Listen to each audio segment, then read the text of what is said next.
So there's around 750 emails into me from people with the majority of the people are writing in their experiences out in the wilds from literally around the world. It's pretty amazing. Not really surprising actually, because it's nothing new, but it's pretty amazing. And I had a volley of a few emails back and forth with a guy, fellow Canadian, who had an experience not too far away from where I live, and it's quite the experience to say the least. And I think it's worthy of sharing with everybody because pretty soon we're going to give everybody some common sense choices to think about when it comes to this topic, and who might be misleading the living crap out of you, who might be more responsible for making this topic a sham than not. And it's pretty sad what's going on out there with a lot of these groups, these so-called researcher groups. And it's so far, it seems the more prominent the group, the worse the culprit they are. It's pretty frustrating. It's pretty embarrassing. But anyway, I'm gonna read this volley of emails, and I left out my replies to the person. They're not really needed here, but hold on a second. Oh man, this battery's gonna die. What do we got here? Display, dark. There we go. Now I can read this easier. Notes. All right, here we go. Now you ready? Now this happened not too far away from where I live. And listen closely. I'm going to change some names in here just to say on. Anyway. Okay, here we go. Hi Steve, my name is, we'll call him Bob. Hi Steve, my name is Bob, and I've had my own up-close setting and other experiences with these beings. I agree with you. They're not an unevolved primate like a chimp or a gorilla. They're more like us, but bigger, stronger, and possibly smarter. I have heard them speak. They have a guttural language that almost sounds like Japanese. I won't bore you with the details. I won't bore you with the lead up to my sighting. It's a long one. So to make a long story short, I was there because I was supposed to have attended the BFMO expedition. As far as I'm concerned, that stands for Big Fat Morons Organization, all right?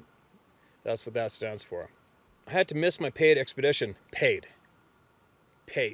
We'll talk about that later. I had to miss my paid expedition because of work. So I went a couple of weeks later with a local friend. It was October 28th and 29th, 2006. And I was on my employer's dime because I felt bad that I missed the expedition. This was near Roberts Creek, just south of Seashell. That's like an hour and a bit from here, from where I am. On an access road to the power line right away. We had been here the night before, camped at a clearing next to the road. We heard a lot of wood knocks moving around us as we sat by the fire that Friday night, but nothing else happened. The next morning, as soon as we were all out by the campfire, we heard a tree break and come down about 100 meters east of us. Couldn't see anything through the bush, and it was dead calm, no wind. Then we started hearing loud knocks, wood knocks I guess, and we knocked back and had some sort of knocking interaction for the rest of the morning. I got all this on video.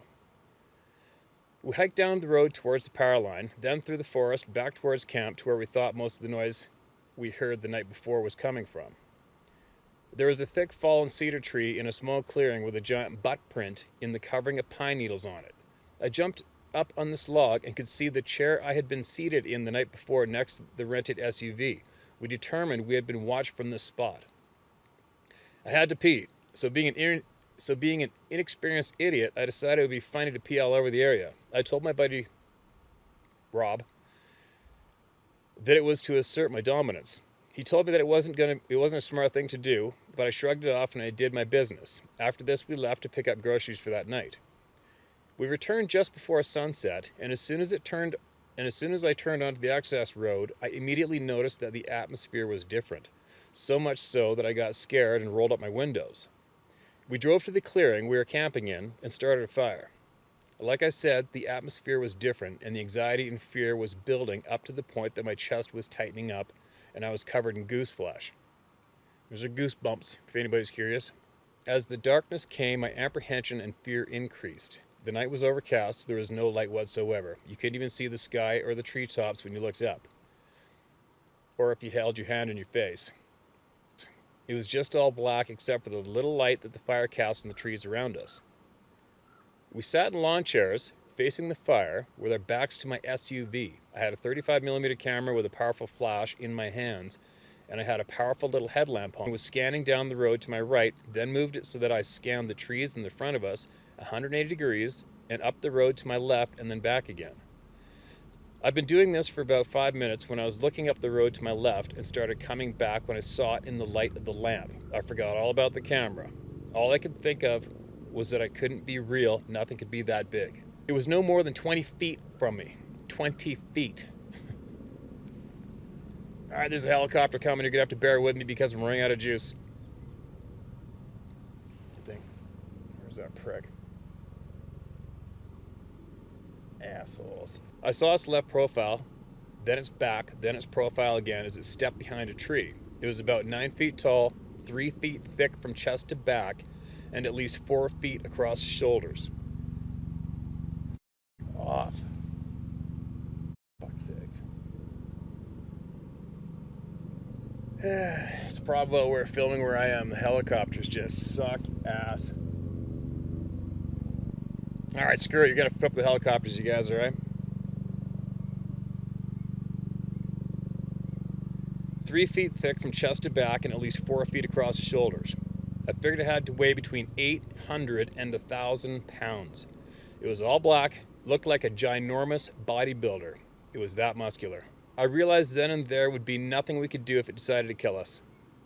It could have effortlessly flipped my SUV with one arm and ripped us apart like you would pull a drumstick off a roasted chicken.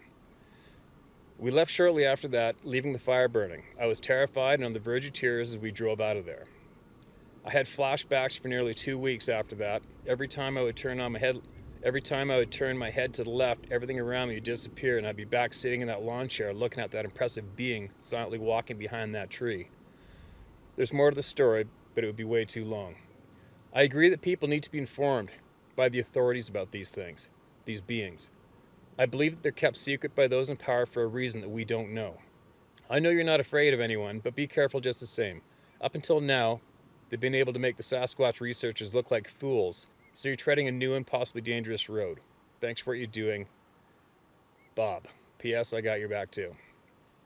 And then I replied to him with a supportive, informative email, and then he replied to me again. I was kicked out of the BFMO for talking back to Mr. Money, who is an absolute sleazy dirtbag, on the BFMO's members forum. The guy's an egotistical, money-hungry piece of shit. He screwed my buddy Rob around pretty good, and it was Rob who was having all the experiences with these beings. I got to the point where I didn't want anything to do with Sasquatch organizations. So many people talk out of their asses because they call themselves experts. I just got sick of listening to all the bullshit. I watched the occasional video on YouTube about Sasquatch, and you're right. They all keep doing the exact same thing over and over again. Although for whatever reason, the whooping calls worked for Rob. Every time he did that, we would get a really loud knock. And like I said, I've got all that interaction on video. I'm with you. I know they exist. It's not a matter of anyone believing me anymore. And like you, I could give 2 Fs if they do or not. I gave up giving a crap when I stopped participating in the Sasquatch groups. There's more to what I saw that night than what I told you in my email, but I don't like talking about it because I can't wrap my brain around it myself. It was shit that I can't explain except maybe the quantum theory, but for the most people that's too far out. I'll tell you if you want to know, but you can make up your own mind, but if you don't, that's okay too. It's kind of effed up, so I wouldn't have believed it myself if I hadn't seen it with my own 2 eyes. I went back to Seashell the following June in 2007. The stuff I experienced then was pretty weird too. Haven't been back since because we moved to Newfoundland from Fort McMurray that year, and I don't know if they're here on the island or not. I haven't seen any sign. It's prevalent around Fort Mac and easy to spot, even from the highways in northern Alberta. Haven't seen anything like that here yet. Anyways, thanks for responding and for the words of wisdom. I appreciate it. So, of course, I sent him another email, and encourage him to share away, because there are things that don't need to be hidden anymore and they need to be talked about. And we'll talk about this later, because a lot of the bigger, larger, more prominent research groups are putting out a huge effort to keep other details, important details about these beings, kept secret. And they routinely change the wording of people's reports that are submitted to them before they put it on their websites, and that is a fact, okay? These people are not good, okay? We'll talk about it later. Third email. Well, like I said, we didn't stick around much longer after I saw him. That night, I didn't give a shit. I just needed to get the hell out of there. I saw it step behind a tree. The following year, when we went back to Roberts Creek, I realized that the tree it stepped behind wasn't a big tree, but actually 3 trees lined up in a row about 5 feet apart from each other. That in the dark, with the headlamp, it made it look like one bigger tree. Here's the effed up part. The tree it actually stepped behind was only 8 inches in diameter. But it didn't strike me how effing impossible that was until later. I was looking at its left profile when it stepped behind the tree. It was at least 3 feet thick from chest to back. It hid behind the tree. I should have seen its chest on the left side of it and its back on the right, but it was gone. Now, how the F can that be? I know what I saw. I was wide awake with a powerful headlamp pointed right at it.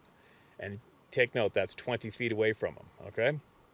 Magic? I don't think so. Real magic is only science that hasn't been explained. Quantum physics allows for an object to be in 2 places at once and to disappear from one place to another instantly. Somehow they know how to do that. That's what I think I witnessed. You can believe it or not, I don't care, and no one will ever be able to convince me different. The only thing I can think of is that these beings are much more advanced than we can possibly imagine, and that's why they are kept a secret. I have only told people about this who have had similar experiences, and I can count them in one hand. I haven't spoken to them in years. Good luck with your hunt and stay safe.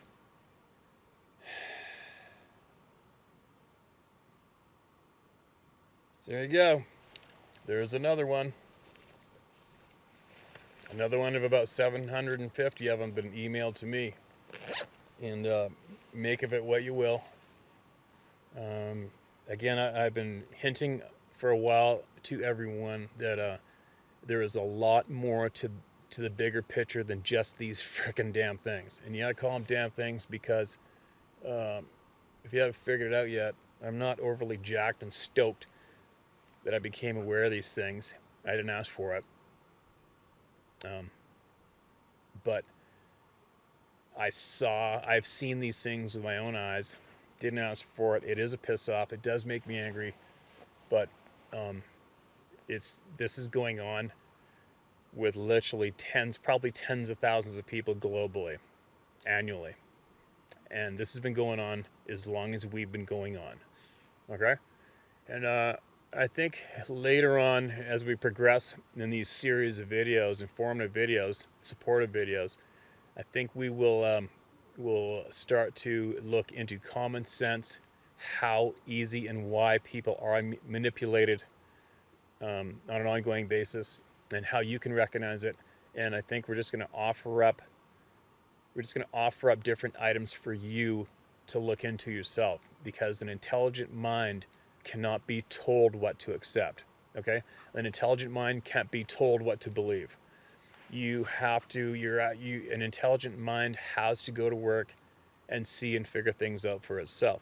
So I think what we're going to do is we're going to keep on giving people different options to seek out true, actual facts and events, and you can start putting the clear puzzle together for yourself. Okay?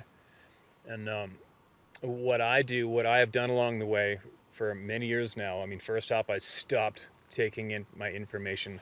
I don't let anybody dictate any flavor of information to me, no matter what the topic is, unless I am 100% solid they are a true expert in the topic I'm inquiring about. That's one of my main rules. And another one of my main rules, probably the very first one beyond anything, is I go with my gut instinct. Okay, that's your sixth sense. I go with it. I spend more time in the real world, which you can see behind me. I spend more time in the real world here, where you rely on all of your natural senses, that I can feel my intuition really building and getting stronger and a little more accurate. So, and to put that in more common accepted delivery, my gut feeling is usually dead on with all my decisions in life. So I let my guts, my inner feelings, every sex.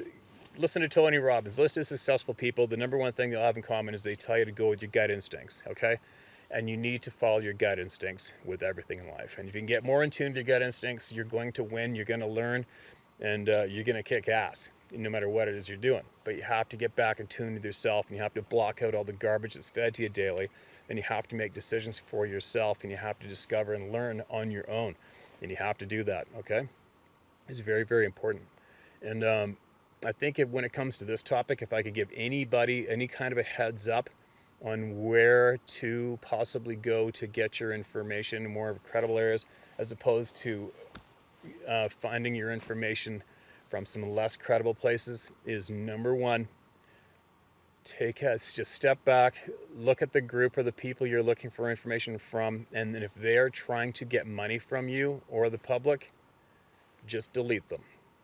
Kick them off to the side. All right? That's your number one easy common sense clue. As soon as somebody's asking you for money, you hit the delete button, you move on, and you keep going until you find that group of very intelligent people that you trust, and you can tell your gut's telling you they're credible, and you soak up as much information from them as you can, and you keep on going, you keep digging, and you collect your own information for yourself. Okay? That's the key to understanding this and a lot more. And as another example, it takes a lot of time. I was talking to a doctor friend of mine, who's actually a veterinarian, owns a few clinics, and a very intelligent guy. And I brought this topic up with him, and he didn't seem too overly concerned about it, didn't really care too much. And he just said flat, he says, you know what, Steve, it takes a lot of time. It just takes time. It takes time and interest and curiosity to figure it out and see all the actual facts and put them together in this topic. And he goes, most of the people don't have time. He goes, I don't have time for it. Really, I'm too busy. I just don't have time.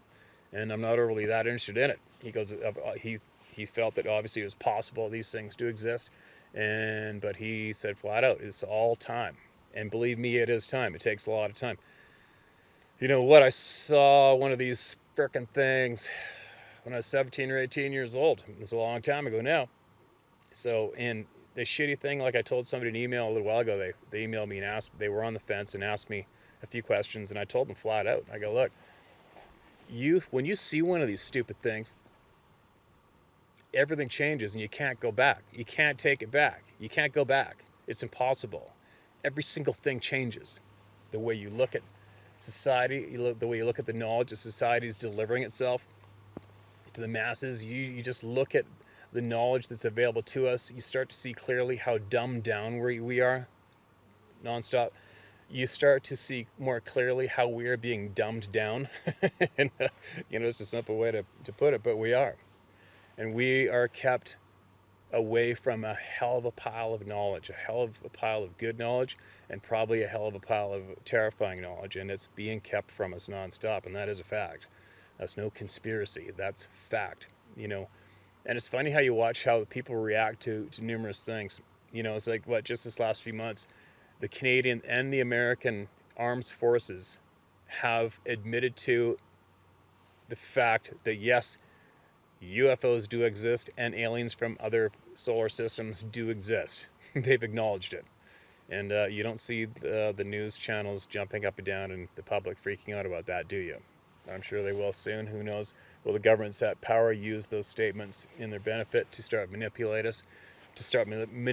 us even more and possibly making us scared as a group? Probably. It's probably coming. But who knows? Who knows? I don't know. I'm not into the UFO topic myself. It doesn't interest me. I don't want nothing to do with it. I have seen a couple things in the past that were a little odd in the sky. Didn't really lose any sleep over it because it is what it is. This particular topic I'm talking to right now, it's not a fun topic. It's just not a fun topic. It's not a fun item to take on and deal with it publicly. It's not fun. But I'll tell you what, like I said, I'm not going to repeat again. You already heard my stance on it, why I'm doing this, out of respect for my grandfather. And now, not only out of respect for him, but out of respect for the thousands of people who are being discredited and ridiculed for what they did see. And that is absolute bullshit. And soon I think I'm going to go into in-depth, and I am going to basically eviscerate a couple of these nasty ass groups who are stealing money from gullible people when it comes to this topic and going on these sham frickin' expeditions. That is absolutely embarrassing and disgusting. And I hope I run into that big fat moron in my back 40 sometime alone. Anyway, there's another one. There you go. Oh, and for the curious, if you're wondering where I am right now, I'm actually in a place called the Sioux Valley. A handful of people, locals that might be watching this are going to recognize this. I'm up a road called Branch 5. I'm almost at the top. And that peak behind me is Mount Currie. So if you type in, if you want to Google it up on the internet, Mount Currie, British Columbia. And yes, there has been so many past sightings reports around Mount Currie that it's absolutely mind-boggling. So many. You know, one I can think of off the top of my head, a friend of mine, second-generation taxidermist in Vancouver, and he's as well, I think his wife grew up here in town, and we were talking about this topic a handful of years back. We were sturgeon fishing on the Fraser River, and he said that his father was on the backside of this mountain right here behind me, this tall one. He was on the backside of it hunting mountain goats, the friend of his, and at nighttime in their tent, they swore that they could hear loud and clear Japanese-like samurai chatter from down below them on the slope in the middle of the night. Bit of an odd thing to make up, wouldn't it? That'd be a bit of an odd thing to make up and share with your son, wouldn't it? Especially in the 80s or whatever that was. So, and then the head of the Sioux, up looking where I'm facing right here, and the timber all around me, but especially up in the head of the Sioux here, is noted as having many, many sightings of these things right here where I am, up ahead of me. And I've heard about numerous sightings, and I'm going to hopefully have somebody in front of the camera with me shortly who can tell us a lot about those sightings, since he's one of the people that had one at the head of the valley up here. But that's about it for now. Take it for what you will, make of it what you will. I went back and forth with this guy via email a handful of times, and I don't question this guy for 1 second. And if you are taken back a little bit by what he is, the last tail end of his story, those weird details, well, just so you know, there are very, very, very many incidents similar to that have been reported. And keep in mind, the majority of the larger, most prominent researcher groups and researchers are trying to keep those details hidden from you. And that is a fact. Okay? And we'll talk about that more another time. But anyway, yeah. There you go. Another one. And I'll be sharing more. I'm not going to stop. Got to see this through to the end, don't I?